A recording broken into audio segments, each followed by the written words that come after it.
Howdy folks, Doc here with Last Best Tool. And sometimes I really just have to acquire these good deals in order to gain the knowledge that I want. In this case, I picked up a Fenix LD30 flashlight, rechargeable. This has got a $48 price tag on it. It was at a pawn shop, and I ended up getting it for 17 bucks cash. But I wanted to compare it head-to-head to this Olight Warrior Mini 2 that I just absolutely love. So it's like I need something similar so I can see what really the differences are, not just imaginary. So I've been using this one for a few days, and it's been out about 2 years. It's a great solid light, but this is my preference, and here's why. Okay, first of all, if you just look at the overall build, they're very similar. They have kind of these dual position belt clips or pocket clips. You can hook them on hats. In other words, you can use it either direction. Both of them rotate, so that allows you to index the button, which they both have. You can see there are two buttons, the Olight and the Fenix, and both of them have a battery indicator built into that button, the Olight. If you look at it, it's got a little tiny green dot in it, and if I turn this on, you can see there's a green dot there. The bezels, they're about the same size, you can see, in diameter. Same with the tails. Length, Olight's just a hair longer. The Olight also has crenulations, and why that's important is because when it is on, if you put it up against a flush surface, like setting it down on a flat table or something, you still get this light. If you do that with the Fenix, you don't know if it's on or not until there's a little peak there. So I've actually had people put their flashlights down on the table for some reason like that, and you don't know if it's on or not. This one, there's a little bit of light peeking out, so you can see it. Both of them have tail caps. Now the Fenix, turn that guy off here. Whoops, I just turned it on turbo. There we go. The Fenix here has a rubberized tail cap. It does not tail stand. Some people don't like that. They want to be able to set their light down and point it towards a ceiling or on a desk or a table, nightstand, whatever. So a flat back helps. However, I can also activate this light, you know, by banging it against something. Whereas this one, I obviously can't, but the moment I can acquire a corner or something, I can probably get this guy to go. Why is it not going? No, it's not going. Did I lock it out? There we go.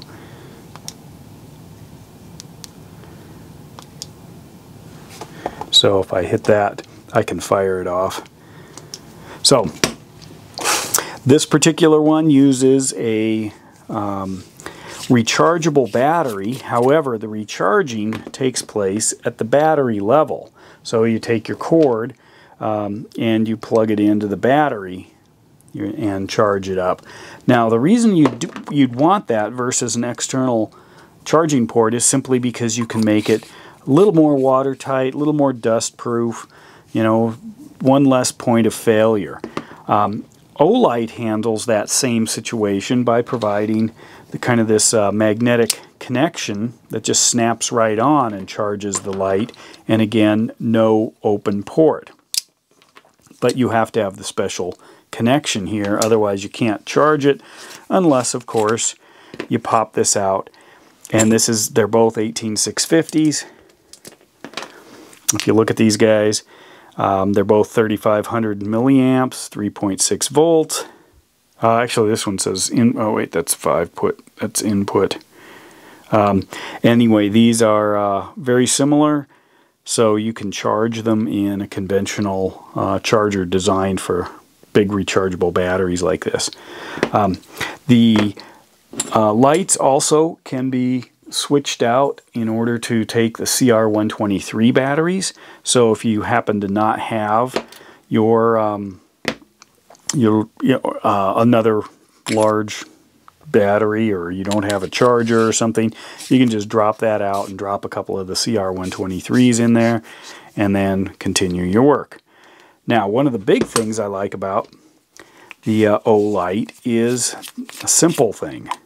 Watch this. So I want to turn this on.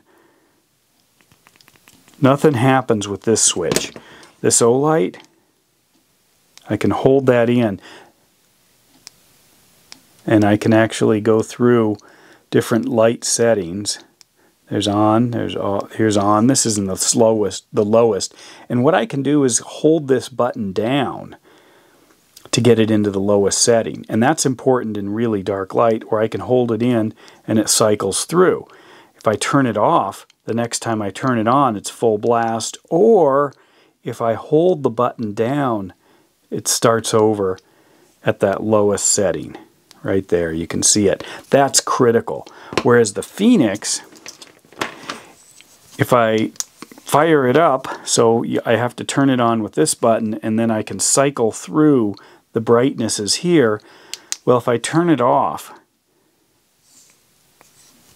the only thing I can do is turn it on in a high brightness situation, and then hurry and try to get it down to a low one, which, by the way, this low is a lot higher.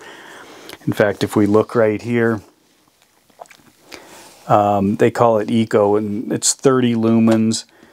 This thing, the Olight, I believe, goes down to, I think it's 5 lumens or 1 lumen, I can't remember. But anyway, it's so low that it's not blinding, and if it's really dark, it works great.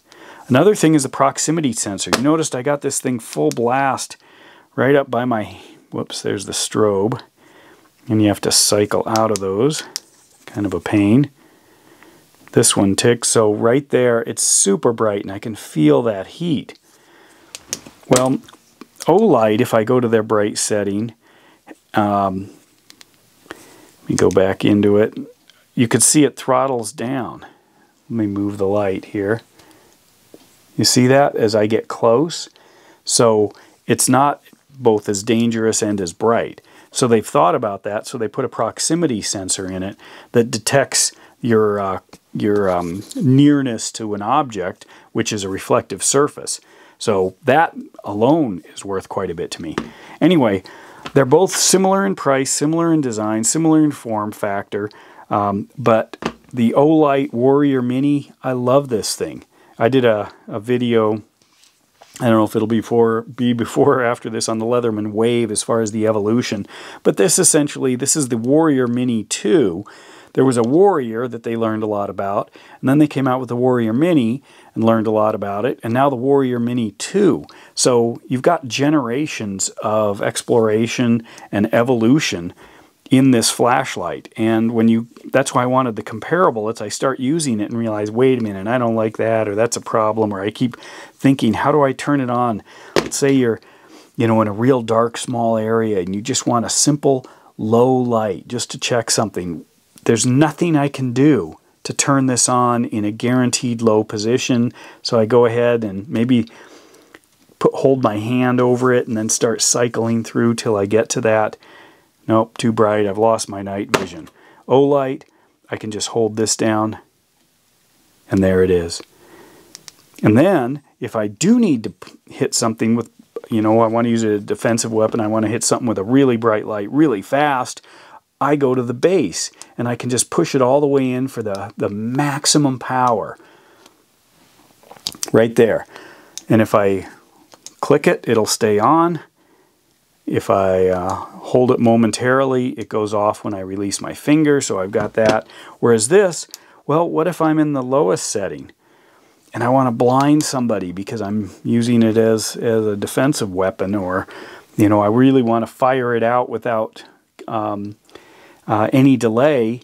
I get all ready and I turn it on and it's in this like eco mode. And then I have to quickly cycle it up. Whoops, went right through it. There's the brightest. Finally got it. Well, it's too late. So, Warrior Mini 2 by Olight compared to the Fenix LD30. They're both solid lights, but that is why I think this Olight really shines. And with that, Doc out.